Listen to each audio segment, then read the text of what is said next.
all the Mesilla Valley, reaching all of New Mexico. Broadcasting live from the Las Cruces studios, bringing you the issues that matter and the topics that count. Telling it like it is. It's the Mike Tellez Show. And now here's your host, Mike Tellez. How are you doing today? My name is Mike Tellez, and thank you for joining us today. We've got our guest on the line, a retired captain from the state police. It's Roman Jimenez. Roman, how are you doing today? I'm doing good today, sir. All right, man. It's good to see you. Good to see you as well. You have been a busy person since last time we spoke. Yeah, keeping a little busy, just trying to keep occupied. And you're getting ready to take off someplace else now, huh? Yes, sir. Here in just a little bit. So you're not restricted just to New Mexico. You go all over, huh? Yeah, I go all over. Yes, sir. How do you like that?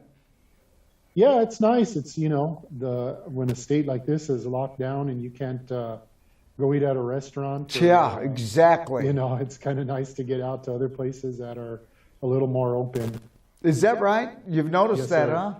Yeah, absolutely. Well, look at Texas. Today, everything is open. No masks. I mean, they're there. They're done. Right. Yeah, it looks like so many states are kind of following suit, too. That's a good thing. I think people need to at some point get back to normal. Well, how long do they think we can stay locked down like that, killing an economy? We were number 50 before this happened. We're still close, so I don't think you can go farther down than number 50. No, I think the Democrats in Congress are trying to get Puerto Rico into statehood, so maybe that'll put us down so then we'll 51 be 51. Okay. Yes, sir. Yeah, that's probably right. Yep. Well, I think they're going to start easing things up. I'm hearing that they're going to reopen to a 25% level again. Oh, that's good. My friends in the industry said it is killing them. It is destroying them right now. Such a sad thing to see. It is. And really Allen theaters have been closed for 1 year. Yeah. 1 year those movie theaters have been closed and empty. Yeah, I'm just not sure how they were able to do it. I don't. Hey, you know what? He was going to build entertainment center complex with bowling and all that. Yep. He had to use all his funds to just survive. Golly, that's a shame. I feel for these guys. Sad. It is so sad. I feel so bad for them. Mm-hmm. Well, Roman, we're going to talk a little bit more about the policemen and the hard plight they have and some of the things that they go through. And, Roman, one of the incidents that's been in the news a lot lately is the gentleman in the chokehold incident. I'm reading where the police officer is going to be charged. And, it has completely destroyed his life. I mean, he's done. And for the viewers, I want to know, could you explain what a chokehold is? Yeah, absolutely. It's referred to in law enforcement as a vascular neck restraint, more commonly referred to as a chokehold. But what the vascular neck restraint does is it does impede the vascular movement of blood through the arteries into the head, which causes the person to lose consciousness when applied on both sides of the neck, where you have arteries that run up to the brain to provide it blood supply. And you cut off that circulation, what it does is it just renders the person unconscious. And shortly after released, that person typically 100% of the time comes back to consciousness again. So many police agencies have used them or have decided to use them because in studies in the past through Force Science and some other research laboratories have decided that the vascular neck restraint provides a good tool to police officers and not a whole lot of risk involved. Wow. So I had it totally wrong. I thought it was cutting off your air, but it's actually cutting off the blood, huh? Yes, sir. Yeah, and then the correct application of the vascular neck restraint, yes, cuts off the blood supply, which renders the person unconscious. They can still breathe. Okay. And so I believe the issue in the young police officer who was being charged was an allegation that there was an incorrect application of the vascular neck restraint that caused injuries to the individual that contributed to his death. Now, I'm not a doctor and I don't know all the details of it, but from what I heard in testimony from instructors was that the vascular neck restraint was not applied properly throughout the struggle that ensued with the young man that died. Roman, in that moment, that heat of the moment, I mean, it's hard to do anything, much less try to think if you're doing it right. I mean, isn't that something they use when they think they're in trouble? Yes, absolutely. In this particular case, the officer had several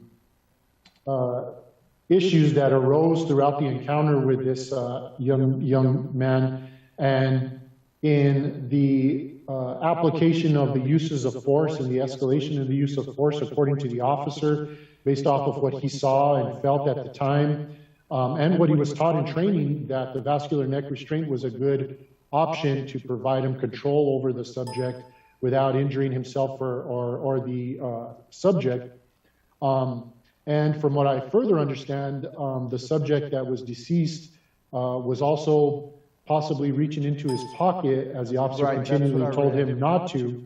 Now that becomes a deadly force situation in which, again, I'm not gonna try to claim that I have a perfect understanding of the case, a perfect understanding of the biology or the dynamics involved in the anatomy of an individual. But what I do know is that if the facts exist that an individual was not compliant, was reaching into his pocket and presented a threat, which the officer determined was life-threatening to himself or others, then that officer has the ability to use whatever force necessary to render that person, the threat from that person, stabilized and null. So they're taught to use that? Yes, in this particular case, these officers were taught as part of the curriculum through the police academy to apply a vascular neck restraint to an individual who posed a threat of assault or a battery to himself or others. Now, again, it falls into a continual use of force continuum, paradigm, or whatever you want to call it. It's referred to in different manners these days, but the officer has to react to what the individual is doing.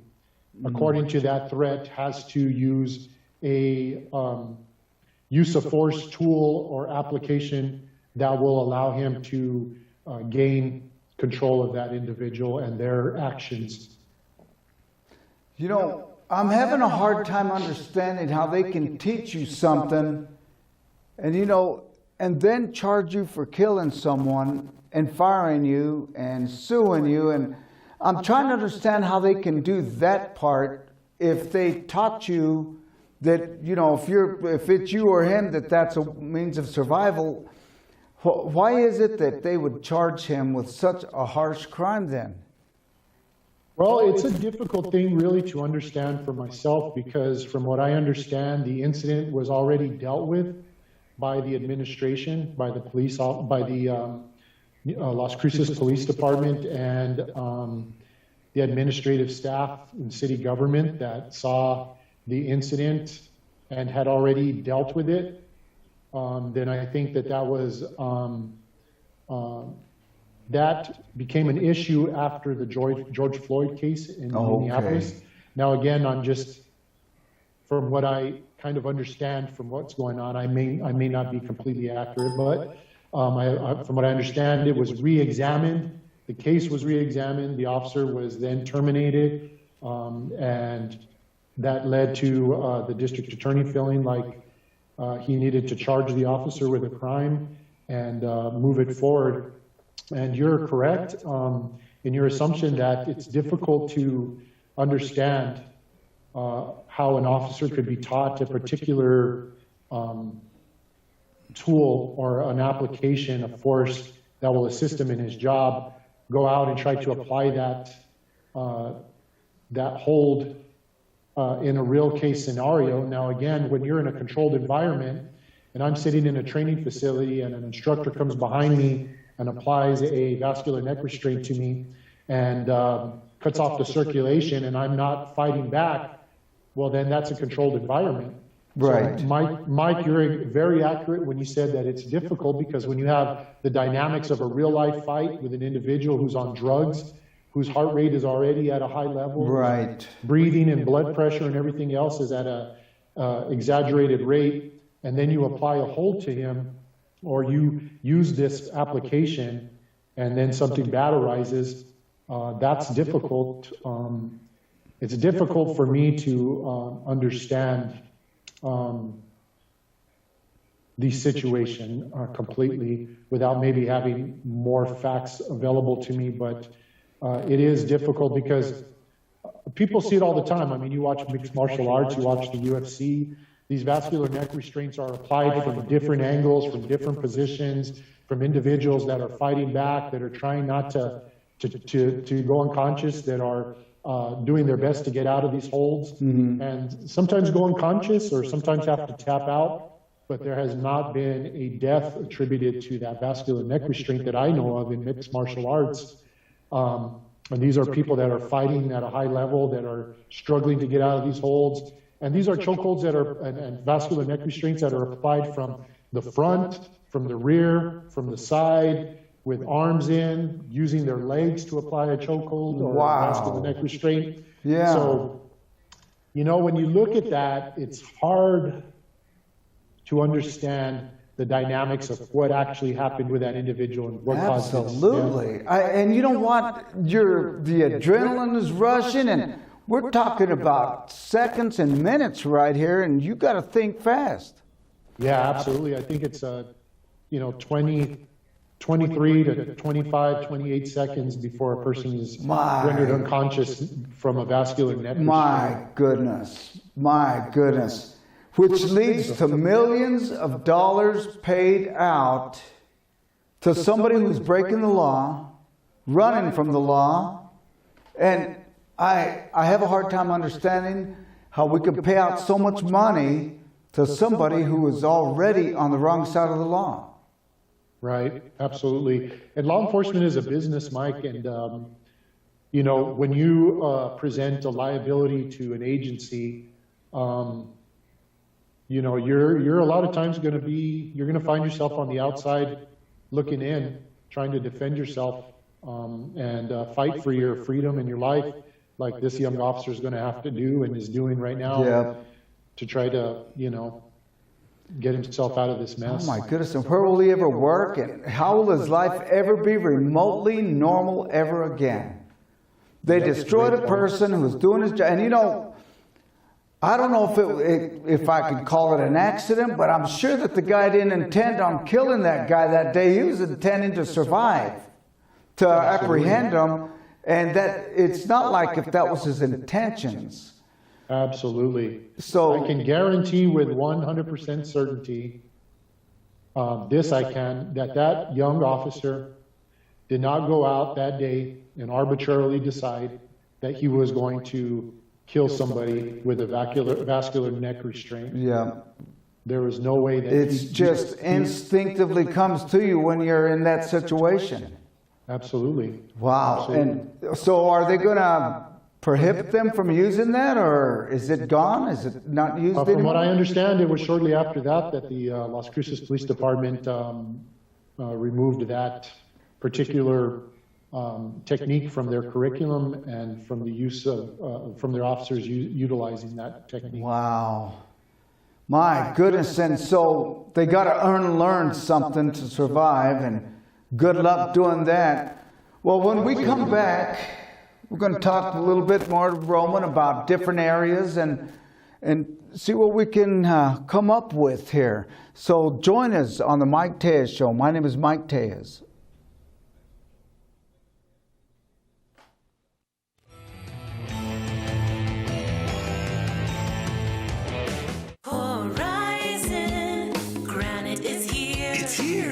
Horizon Granite is here. We'll come to you to customize your kitchen and bathroom with beautiful countertops and cabinets. Find out more at horizongranite.com. Call us at 575-650-3180. Horizon Granite is here. It's here. Make yourself a beautiful home.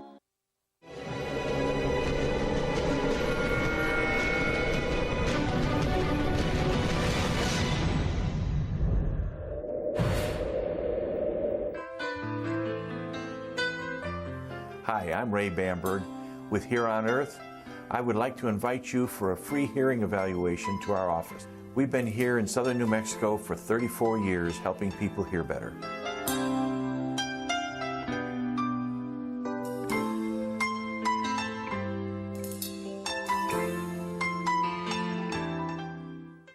If we want to improve America's healthcare system, let's start by improving the health of Americans. Despite the best doctors, hospitals, and medical advancements, Americans are not as healthy as they should be. We spend too much on treatment and not enough on wellness and prevention. We need a system based on primary care. When patients have a medical home and a long-term relationship with a doctor, the result is a longer, healthier life and reduced medical costs for everyone. Let's make America a place where health is primary. They've stormed beaches and freed countries. They've raised our flag and our hope. They've been called leathernecks. They've been called devil dogs. But above all, they're called Marines.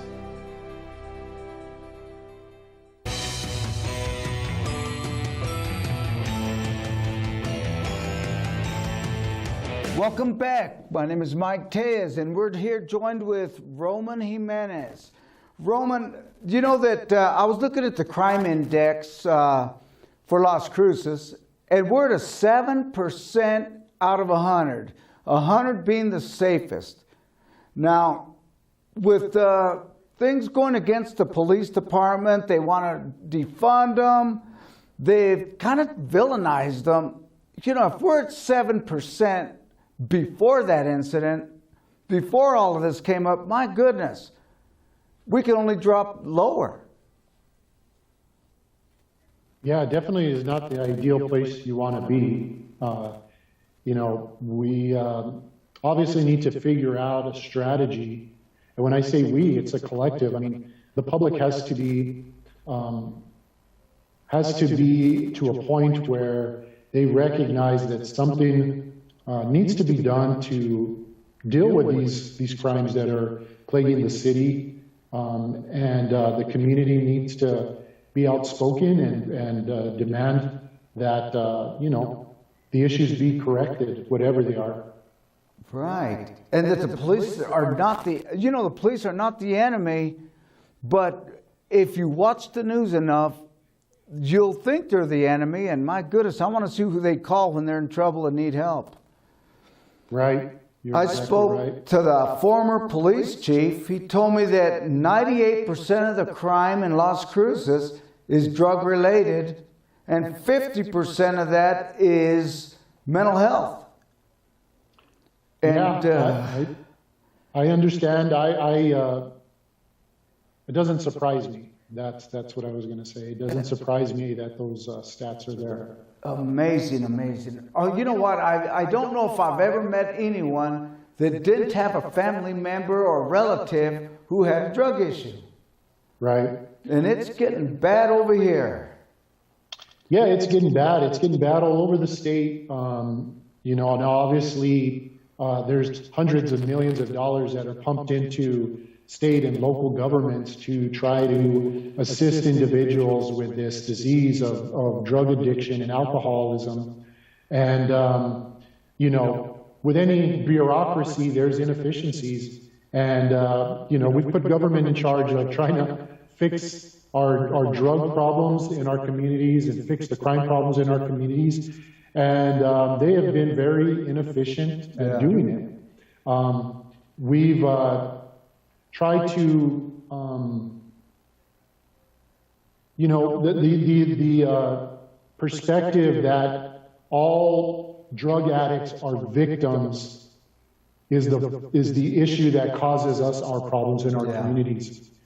Because drug addicts, yes, have a disease. Yes, they're dealing with a sickness. Yes, it's incredibly difficult bond to break free from. However, they have the responsibility at some point for their own recoveries and for their own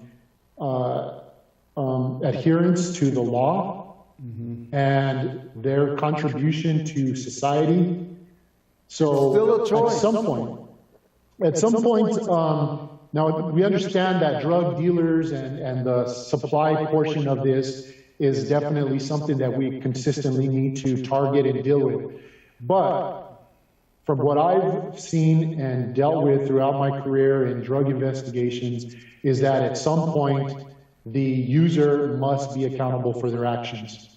And I'll use the analogy of, if you're an alcoholic and you get into a vehicle and you get on the road and you wreck into another individual and you hurt that person or kill them, you're not given a free pass because you're an alcoholic. You're still responsible for your actions and your behavior. So if that's the case, we have to use that same principle and apply it to the people that are breaking our laws. So if you're a heroin addict, for instance, and you burglarize a house, and the court determines that you need help and you need assistance and you have an addiction that needs to be dealt with, well, then we get that person that help. We try to compassionately put them in a program and help them through that. Now, this happens again, they burglarize a house, they get put into the system, they ask for help, they get put back into a rehabilitation center, and again, they decide that they're gonna go back to using the drugs again and go back to stealing. Well, then at some point, we have to hold that person accountable. Right. 2, 3, 4 times, sending them to rehabilitation centers and getting them acupuncture and massages and providing them with housing and different things that makes it easier, methadone clinics, Suboxone clinics. I once said this in front of a group of people and doctors and law enforcement. They asked, why is it that we have this continued problem here in the state? And I said, because if you want to remain an addict and you want to continue to commit crimes, we make it the easiest on you in the state of New Mexico to do that. You go to another state again and you start committing these crimes over and over, at some point you're held accountable and you're put in prison and you're not let out. Wow. You know what? The analogy with the drunk driver, my goodness, that is probably one of the best I've heard. That's amazing. That is exactly right. Because, you get a couple drunk driving arrests, you're done. You get one, it really impacts your life. Right. And we treat the other like it really isn't. And what are your thoughts on facilities for the treatment of mental health and substance abuse, such as maybe like Teen Challenge?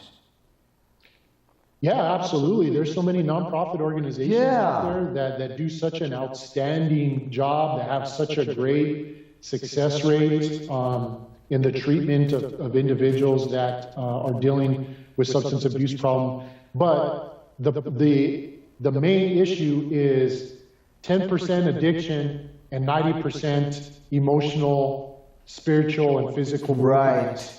We're dealing with individuals that are not only dealing with a physical sickness, they're dealing with spiritual and emotional sicknesses. You got it, man. And we're only treating the physical part of it. Right. So if that individual goes into a treatment facility and we're not addressing the brokenness that comes from abuses that occurred to them when they were children, we're not addressing the fact that they were raised in a household that didn't have a parent or both parents present, that they're dealing with issues with education, a lack of education, the lack of support and love. That person is always going to be fighting a losing battle until we can help them fix and balance spiritual and emotional and physical issues in their lives. So yeah, I agree. I mean, nobody in our community we can all agree from whatever side of the aisle you're on, whatever type of political affiliation you have, you believe in God, you don't believe in God. One thing we have in common is we do not like to see our fellow brothers and sisters suffer. Exactly. That's one thing we all have. It hurts all of us. We all agree for that. Well, you know that's what I liked about Teen Challenge is they address the spiritual and emotional part. And you're right. Unless we address the root, the cause will still be there. It's still going to happen. Absolutely. You know, finally, I wish we had more time, but could you please tell us what to do when you're pulled over by a police officer? Yes, sir. 99.9% of people out there that are reasonable, law-abiding people do an outstanding job of their, conducting themselves on traffic stops. Now, we want to look at both sides of the situation. We want to look at the fact that officers that make approaches on vehicles and conduct traffic stops, that this is these type of contacts with the public happen at the highest percentage of any other types of contact with the public. So in law enforcement, we want to keep in mind that these encounters are going to comprise the vast majority of contacts with police. So we want to do our best to provide a community service aspect to those individuals, a customer service aspect to them. So as an officer, I want to come up, I want to be respectful, I want to be polite, I want to allow that person the opportunity to know who I am, why I stopped them, give them an opportunity to explain why they maybe were doing what they were doing, and then go from there and provide them their options that they have on that particular infraction. So from the other side, and I've been on both sides, the individual being stopped for the infraction, that person just needs to make sure to be cooperative, that they don't present a threat. The officers are looking at threats that come from the movement of hands from the individual, especially sudden movements that aren't typical movements. So I would instruct that person to make sure they keep their hands on the steering wheel, they turn in their interior lights if they're in the dark, and that they turn off the engine, that they're cooperative to the officer, that they listen to the officer. And the most important thing is this: nothing good is going to come from you being belligerent with the officer. There you go. If you have a grievance, if you have an issue, then you have the opportunity to go to court and explain that to the judge and fight that. Man, Roman, I want to check with you, get your schedule. I want you back on. Hey, absolutely. Thank you so much, man. God bless you, brother. You be careful. God bless you, Mike. And thank you for coming on. Absolutely. And I want to pleasure, thank sir. you for joining us with the Mike Tellez Show today. Thank you.